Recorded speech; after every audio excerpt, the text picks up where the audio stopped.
Máxima tensión anoche en las Becerradas de Algemesí. La Policía Nacional y local tuvo que mediar para evitar un enfrentamiento entre colectivos defensores de animales y los partidarios de esta particular tradición. No, yo no provoco, ni esta gente tampoco. Provocan ellos. Pero es que estos son bebés, son becerritos que se ensañan con ellos, van los niños. O sea, ¿qué educación estamos dando? Estas son las únicas imágenes de las becerradas que se pudieron grabar anoche con un móvil en el interior de la plaza. En Algemesí no dejan grabar porque no quieren que se difundan imágenes donde se vea que los becerros reciben numerosos e imprecisos estoques antes de morir. No estamos haciendo nada ilegal, está todo en orden, tenemos un orden de lidia.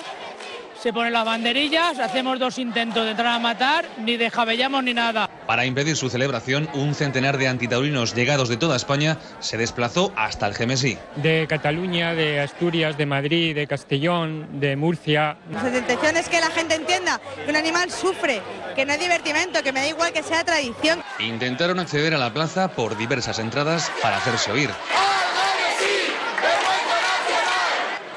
Pero la policía lo impidió. Finalmente no hubo ningún incidente grave y las Becerradas de Algemesí, objeto de las protestas, se celebraron otra noche más.